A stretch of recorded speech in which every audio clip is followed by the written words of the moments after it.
Hello, everybody, and welcome to our VA success story today, this fine, lovely Tuesday. It's kind of gray where we are. I'm just outside London, so it was nice this morning, but it's okay now. But it doesn't matter because we're holed up inside, we're on lockdown, and we're kind of getting comfy indoors.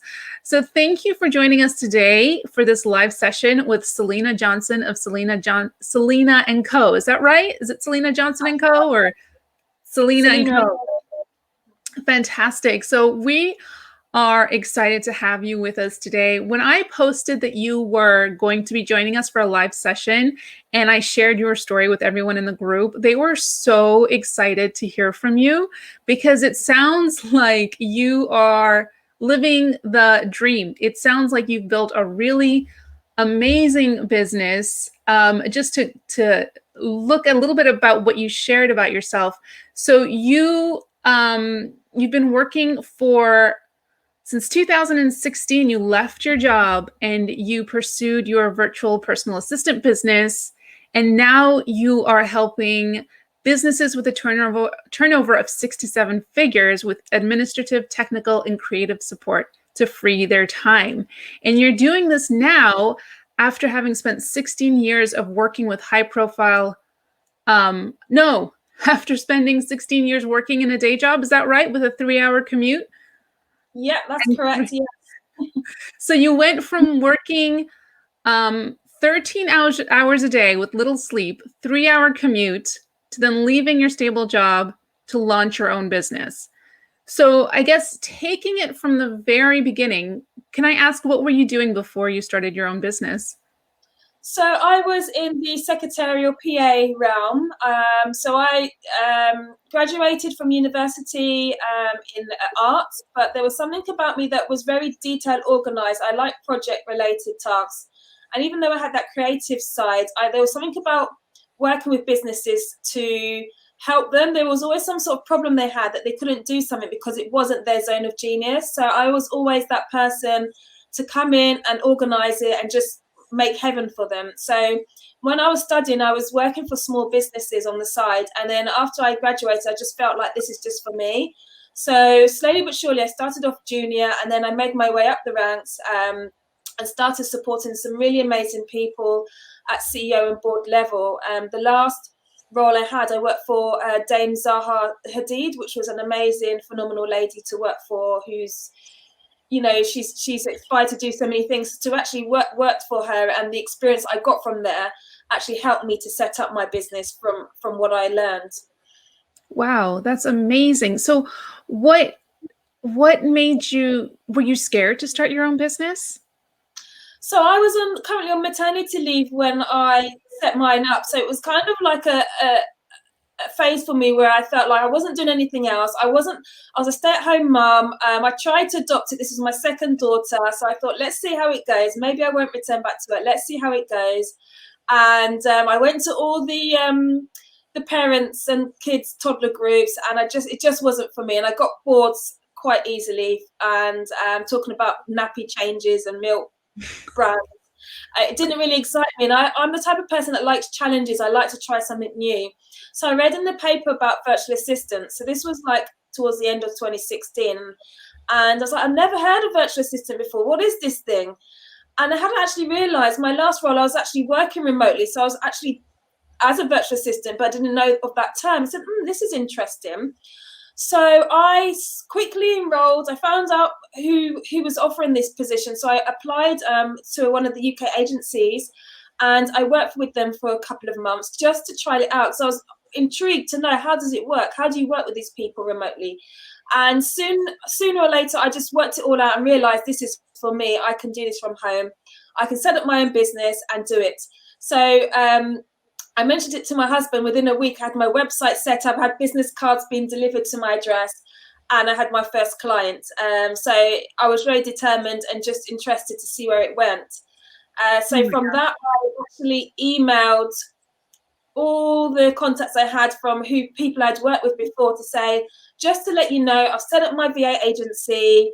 Do you know anybody who is really busy and overwhelmed where I can support them with email, diary, travel, PowerPoint presentations, because I'm really eager to help them. And through that, I got a few responses, and there was a few people who said, "This is great. I'm happy for you. I will definitely recommend people to you. Now I know what you're doing." So that was a really good turning point for me to say, "This is me. This is where I am," and it just set a path going forwards for me.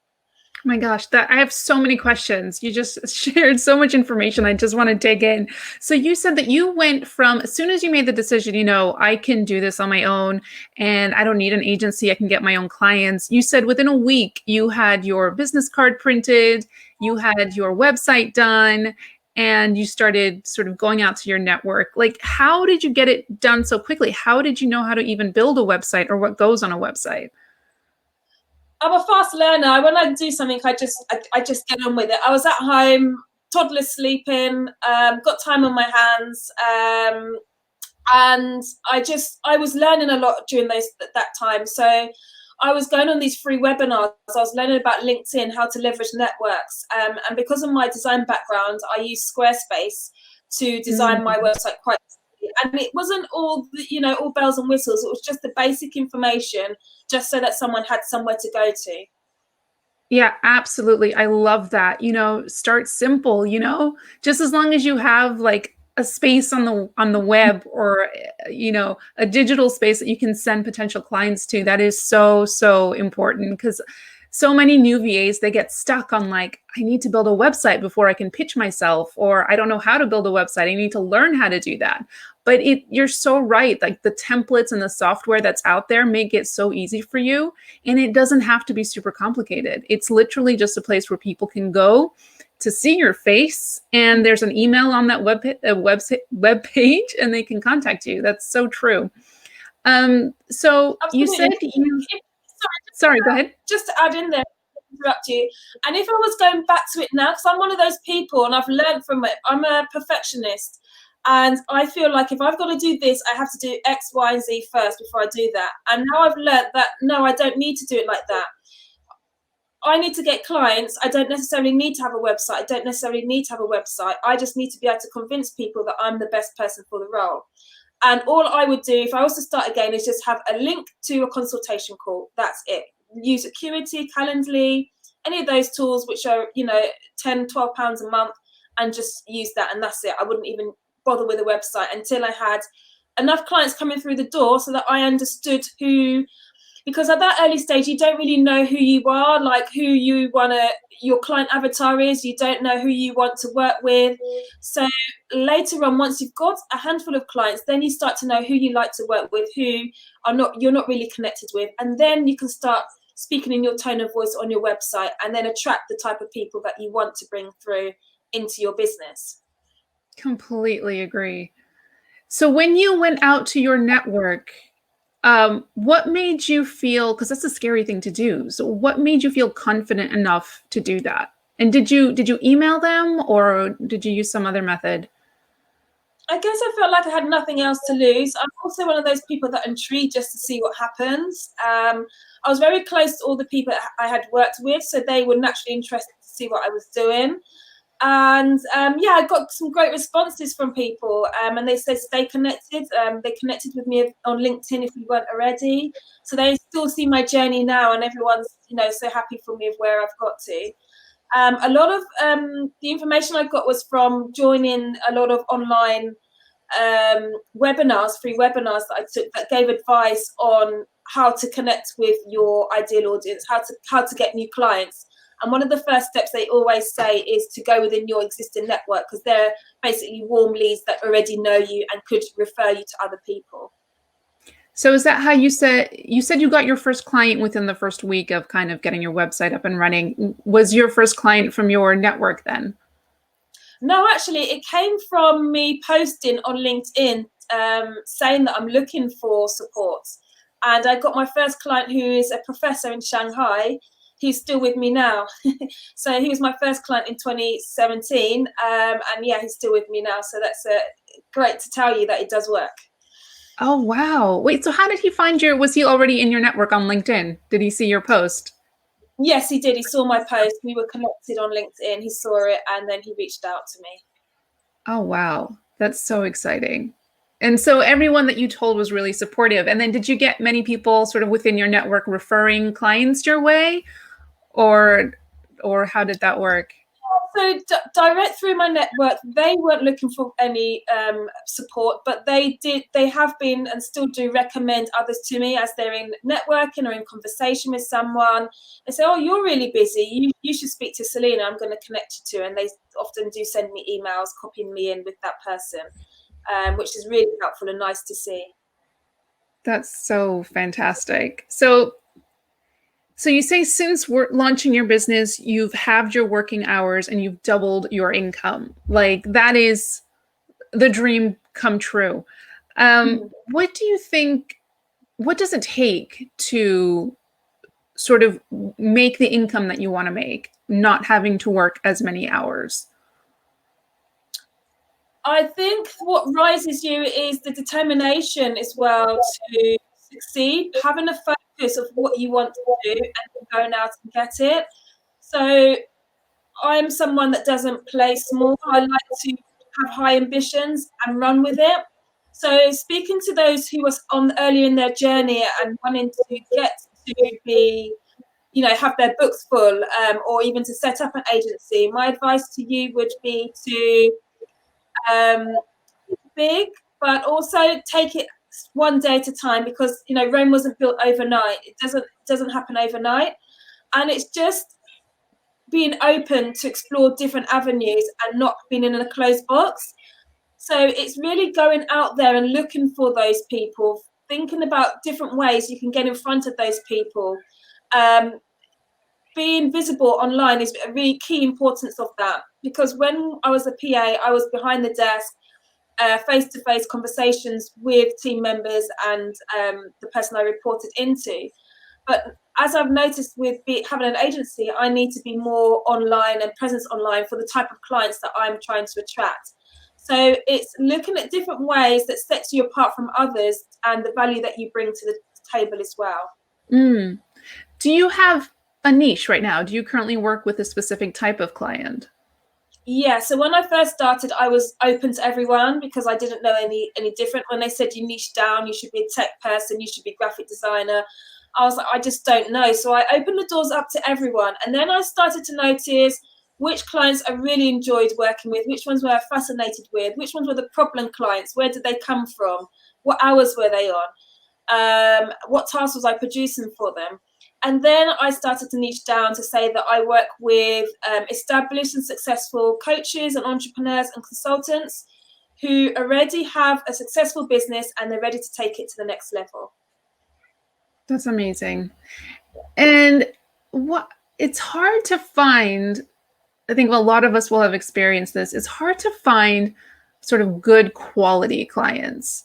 And I like that you kind of basically say it in your, I guess, elevator pitch that you work with established 6 and 7 figure entrepreneurs. So presumably these are clients who can kind of pay the good wages for the great value that you provide. How do you think we can go about finding those good clients and ensuring that they stick around and that we could potentially make good living, serving them? So I think it's a case of, first of all, knowing who your ideal audience is, who your ideal client is, and actually going out and hanging out where they are. So if they, for example, if they're into marketing, going into all the Facebook marketing groups or like the platforms that they would use, like Infusionsoft, Active Campaign, go where they are and show your opinion, help out in those groups, join their Facebook lives. Basically, you want to stalk them, but leak. So you want to go on their Facebook lives, you want to comment on their stuff so they get to know who you are, what you do. And then from there, it just naturally happens. It's happened with me many times where I've just come into communication with these people. I've gone to their events in person, I've met them in person, and then they've approached me to then work with them directly. And in terms of working with them long term, it's looking at how you can add value to that business. So generally what happens with these businesses are that, as I said, they're really great at what they're doing. In their teaching, showing up in the community, they add so much value, but often behind the scenes, the systems, the organization and the structure is not so great. So it's looking at what could you add to them to give them that value. And it's often that they're scaling their business, but their systems are not keeping up with them because processes are not in place, contracts are not being sent, their Google Drive's in a mess, they can't find files when they need it. When new members come in and join, they just don't know what should be happening. So if we have these systems and processes in place, by somebody like you, a virtual assistant, this is an amazing opportunity to be able to help them. And when you get to that point where you want to, talk to them and set out a proposal to them, you need to think in the minds of how they think. They're not detail orientated, they're fast movers. They don't like a lot of information. So an email's they're not going to read emails. So you need to get in front of them. So it's whether you can get them on Facebook Messenger, you've got their number, text them, or in person communicate with them. That's the best ways to do it. And you want to tell them 3 things that you could do for them right now in their business, and keep it short and brief. I love that. I love the specificity of 3 things that you can do for them in their business. And I think you could get really specific on that. If you have been following them for a while, and if you're familiar with their environment and the way that they show up online, if you know that they have a newsletter that they send out every week, if you know that they do Facebook Lives or webinars regularly, you can really go to them and say, listen, I know you have newsletters every week. I can help you with that. I know you do webinars. I can help you with that. Get really, really specific about what they're doing and how you can add value there. I love that. So do you? Yeah. Sorry, there's a step you can go even further with that. So you can add curiosity and say to them, I noticed you're sending out this email every Sunday, but you've added 12 links. Did you know that affects your open rate? I've had this with this client, and they went from an open rate of 10% to 30% within the space of 2 months, and I helped them do this. Do you want me to show you how? Let me join your team for the month, and let me show you how I can do it. That way they're like, wow, you can do that for me, and I've got a launch coming up. That will be so much better for me. That is like a no-brainer. They're going to say yes to that. I love that so much. I love that so much. So it really pays to kind of, like you said, enter the world of your ideal client, sign up to their newsletters, go to their webinars, go to their in-person events, enter their world and become visible in their world, DM them, show up at their lives, comment, reply to their newsletters. I think that's a really missed opportunity for a lot of people. Like you just said, a lot of people don't reply to newsletters, but when you do, I think it really, really stands out to your potential client. That's fantastic. So do you find that clients are coming to you now rather than you kind of having to chase them? Or is there a little bit of both? Yeah, that was one of my dreams, was that I wanted to be able to wake up in the morning and these leads just come through. So I put in all the hard graft in the first few years. I was going out, I was sending out lots of emails, I was looking at different ways to get these people through to me. And it took a lot of time. It took a lot of knocking down doors. I'd send hundreds of emails and nobody would reply, or it'd be the wrong type of person replying that wanted a free trial, for 5 hours of my time. And it took a lot of time. So it takes a lot of dedication, but it does work out really well, because now I get at least 3 to 4 consultations without me having to do any work per week. I get tagged every day on Facebook groups where someone is looking for a virtual assistant, and somebody else in the group who I haven't even spoken to before say, yes, Selina's the go-to person, and they tag me. It's just amazing to be able to have that influx of leads coming through with little work from those sources.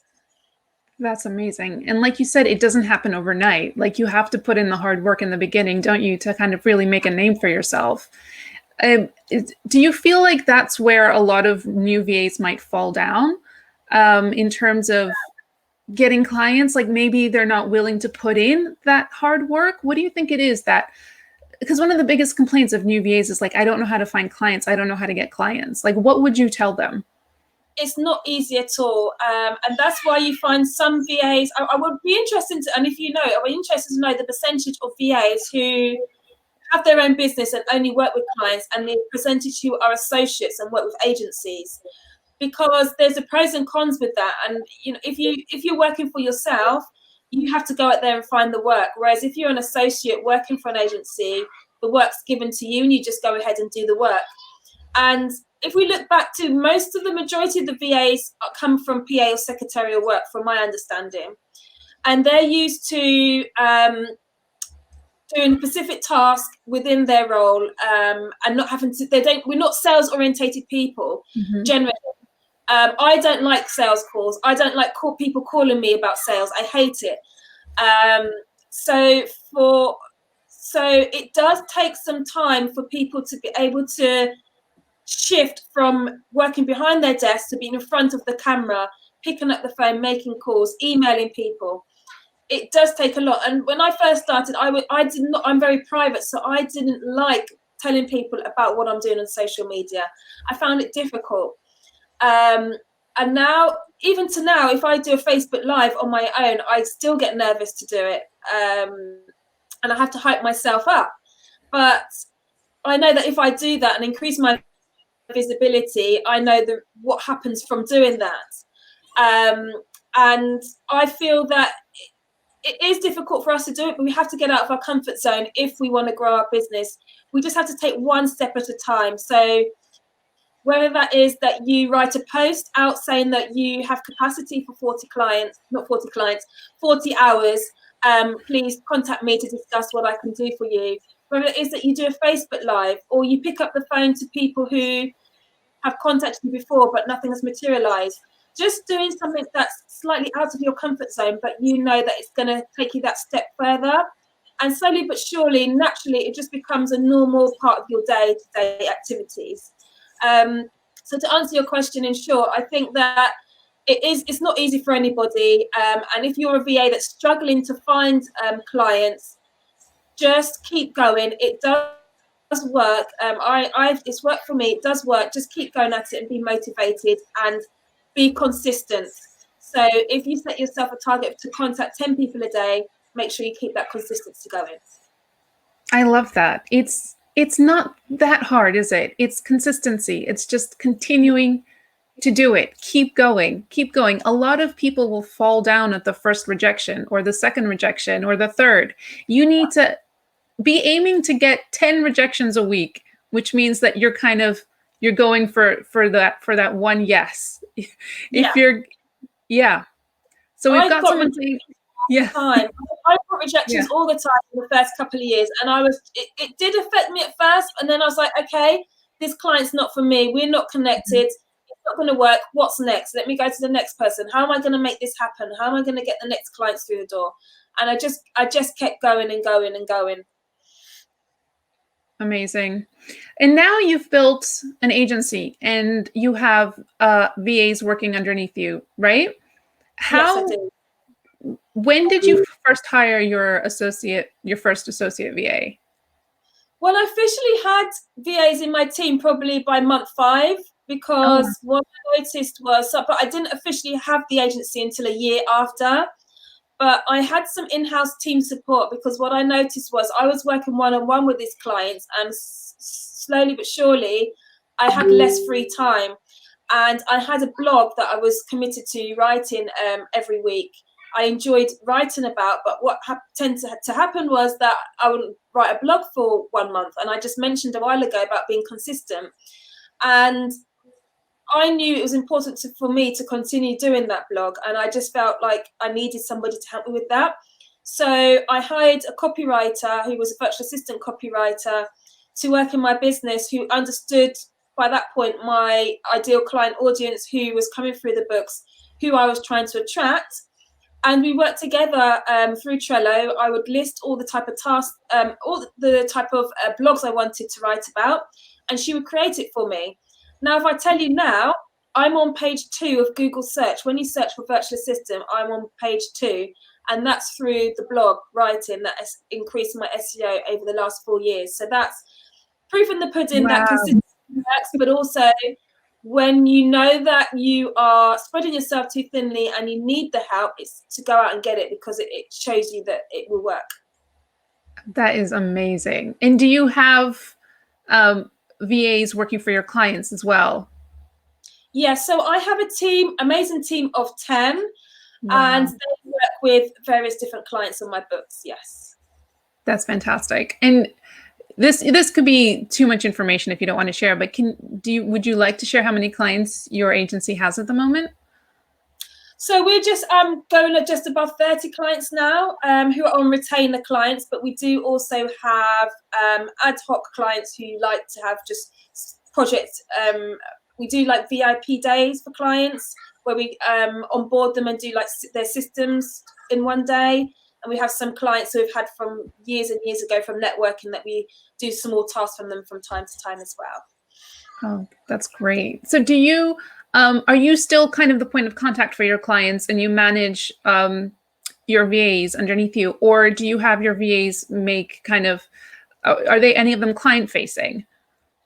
So the majority of my VAs are client facing, and the reason for that is I left my 9 to 5 job to give me the flexibility and freedom to work the hours I wanted to work, because as you said from my bio, I was overwhelmed and overworked when I was employed. Even though I loved my job, 3-hour commute was a bit too much for me, and I just felt like I was at that point in my career where I needed to make it work for me. I've got 2 young girls and I wanted to be able to spend more time with them. And, I wanted to be able to wake up one morning and say, okay, I'm going to go and work from the coffee shop. I'm going to go for a walk. I'm going to go and meet my friends. I'm going to go and treat myself in the shop. And if I was to go by that method you mentioned of being the facing point of all clients, I would be chained to my desk. And for me, that's not what I wanted. It works for some people, but just not for me, no. Yeah, it's so great that you were able to build a team that you are confident in enough to kind of handle clients directly, because for a lot of us who run agencies, it's very hard to let go of that control and to give the quality of your business, kind of handing it over to somebody on your team and making sure that your clients are looked after by somebody else on your team. Like, how did you let go of that and trust in your team to kind of provide the level of service that you aspire to?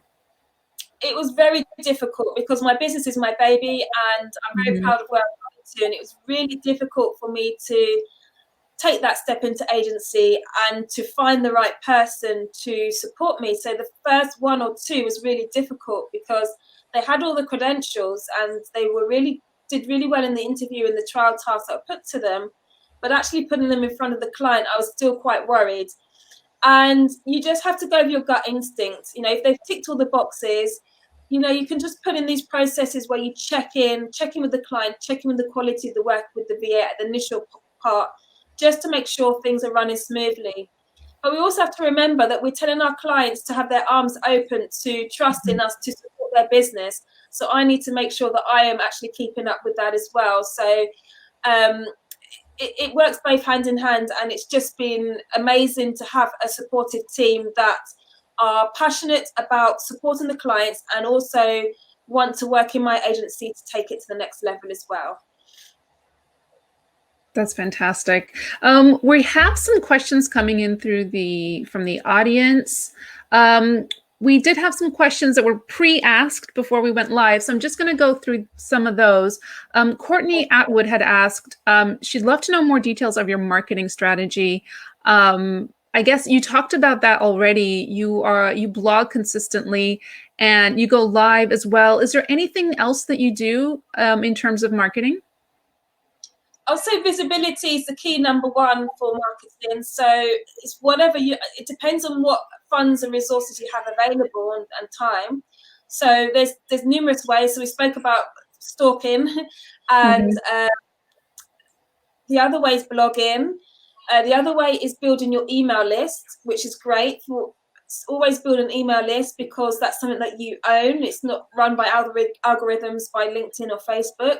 But also when you grow your agency or business and you want to do launches or promote a product, you have somebody to open that promotion to. So if you start early and build that list, it will help. So you could have, to generate an email list, you could have a freebie that you give to somebody, or you could have a subscription. If you have a website, a subscription sign up, and they get a weekly email from you.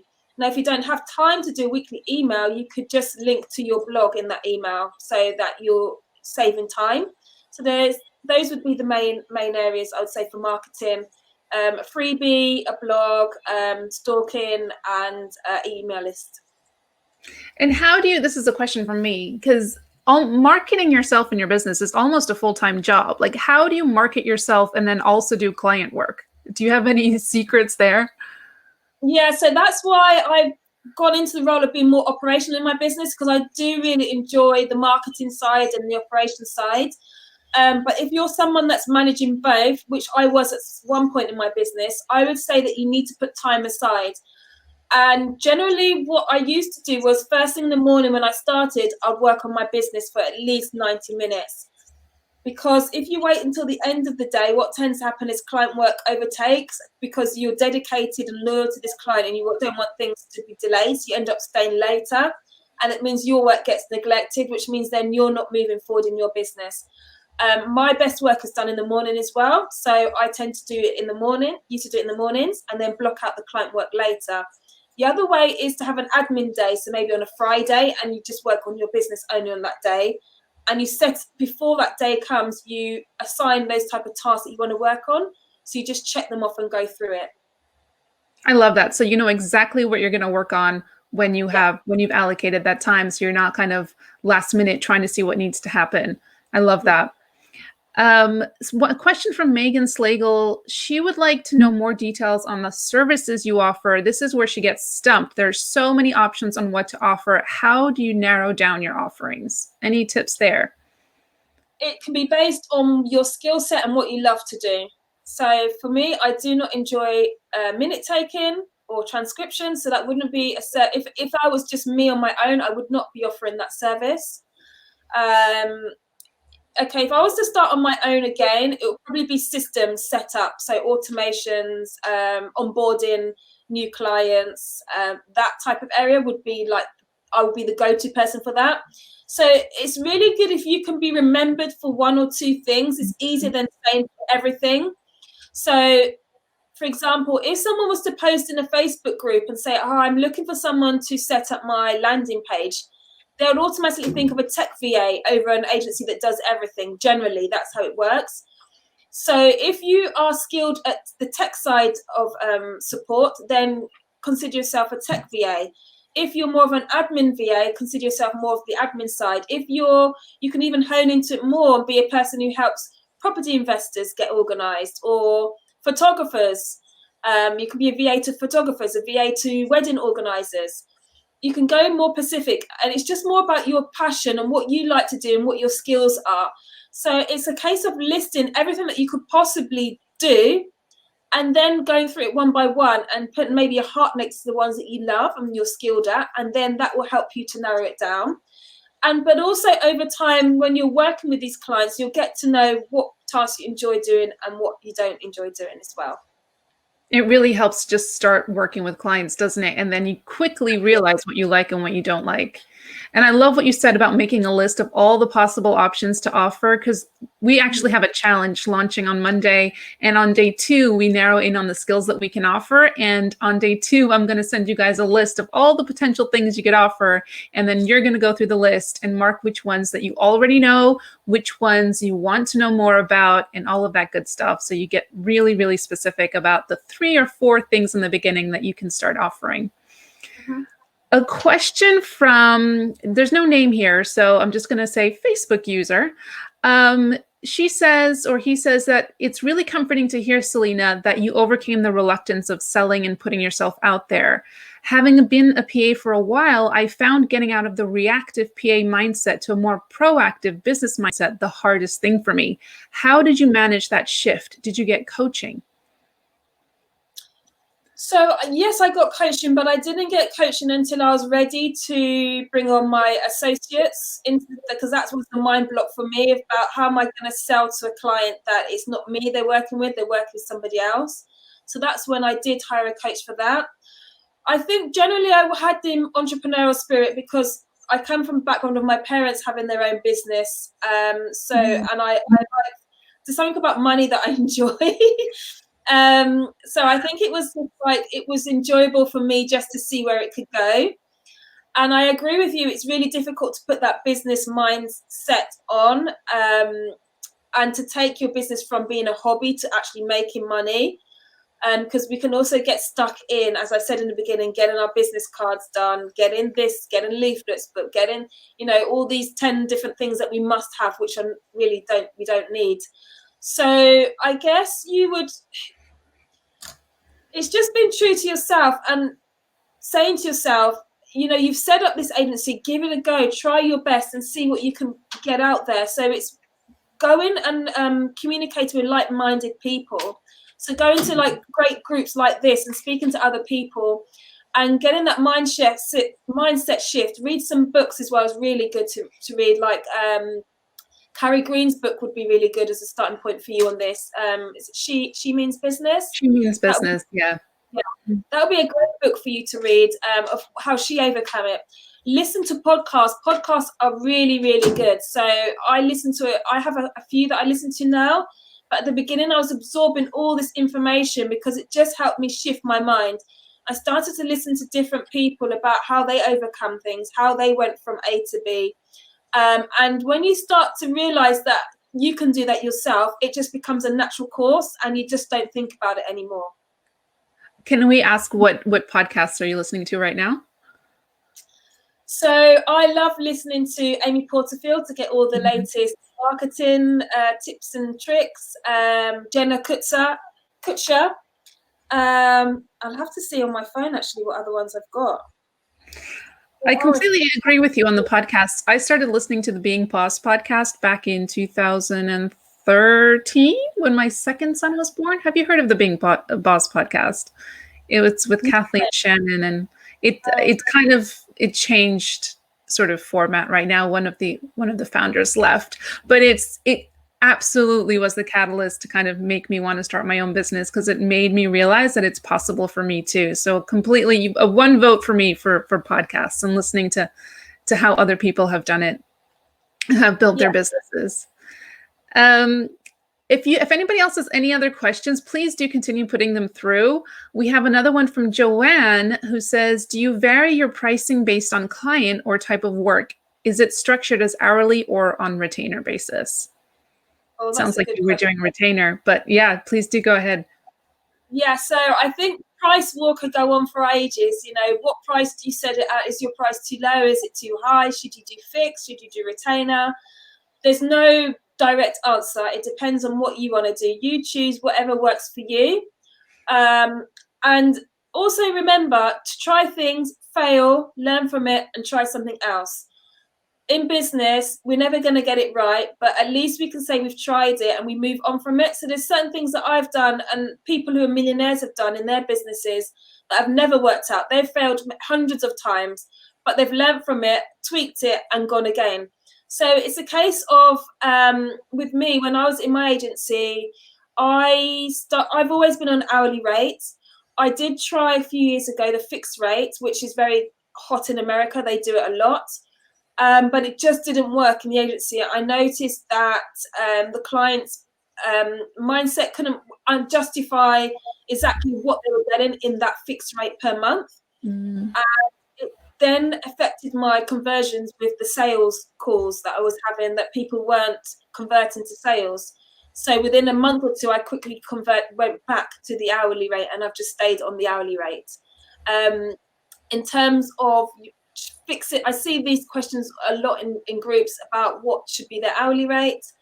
I think it's starting off on a base and then increasing it over time, because you'll get more expertise, you'll get more skills as you learn more tools and platforms, you'll get more confident, you'll be more efficient. So don't forget, when you're on an hourly rate, you are producing a task that maybe the first time it'll take you 1 hour to do. But as you get more efficient with it, you find quicker ways of doing it, you become faster. That task could take you 30 minutes to do, which means then you're getting paid less for the same task. So you're always having to look at ways to make sure that you're getting a return of investment as well as your client. We have a question from Elizabeth Gallagher McGonigal. If you do like sales, marketing, and relationship management, what type of VA could you be? Sorry, can you just repeat that question? So Elizabeth is kind of trying to get advice on, if you like sales, marketing, and relationship management, what type of VA could you be? You could be a sort of a social media engagement VA. You could be a client customer support VA. Any other Yeah, suggestion? you could be, so if that's your realm, you could be work with coaches who need that in person, or they need that kind of client communication support. So if they've got a high ticket service that they offer, which is, it could be one-to-one coaching, you could be somebody who's supporting them with that. If you like the sales part of actually getting them to sign up, you could be that part. You could be the onboarding of the contract, making sure that they've filled in their welcome packs, just improving that process. Or it could be, as you mentioned, community, Facebook community support as well. Yep. I was just going to say that as well. A community manager would be great for that. I have a couple of questions as well before we let you go. Just these closing questions. What do you think makes a good virtual assistant? Honesty, reliability, and always looking to learn more. Great. And what was the biggest risk you ever took when it comes to your business? That's a good question. What's the biggest risk? Or anything you were unsure of, but you did it anyway? I'll say it'd be like, risk would be for me maybe one of the biggest investments, which would have been getting coaching, because it's not cheap. And a lot of people kind of, when they're starting up, it's a cost. They see it as a cost, not an investment. And I feel that that's one of the best investments in my business, because it excelled me much further, faster along. Because often we need that push and shove, because the answer's often in front of us, and we often have blockages there. And getting that coaching support has helped me in my business for sure. So I'll say it's the highest risk, and it was worthwhile it. That's a great answer, because that's a question that came up in my little mini mastermind group. How important is coaching to your business success? And I think you've really nailed it there, in that it's not necessarily important, but it will help you get where you want to be faster. Would you agree with that? Absolutely, yes. When I just have a coach all the time now, because if I don't have a coach, I move much slower, because sometimes I have a tendency to be too comfortable because I'm doing well, I'm okay, but I know that I can push myself further, and having the coach there will take me to that next level. Absolutely. And finally, before we let you go, if you had to pick 3 things that you would attribute to your success, what would those 3 things be, do you think? Or you could just pick one, but what is the main thing that you think has made you successful? Determination. So when somebody says no, it's to keep going. Positivity. Again, when things, there's often things that happen now in the agency that can affect your energy. It's having that positivity to say, okay, I'm going to fix it. Let's move on. What's next? And the third thing to move on in the agency, I guess it will be, again, skill set as well. If I'm working with certain clients, understanding them, and different clients have they perform differently, so it's being able to understand that characteristic and work with them in their business has helped me to build long-term relationships with those people. Fantastic. And one geeky question for me: what is your favorite tool? Zapier or Zapier. Zapier. Oh yeah, I saw you post about that recently, and I 100% agree. It is, like you said, it's like having an extra team member. Yeah, I think out all day. Thank you so much, Selina. Please let us know, is there anything you're working on right now that we can talk about, or anything where can we find you? Where can we sign up to your list? Let us know where we can come and stalk you.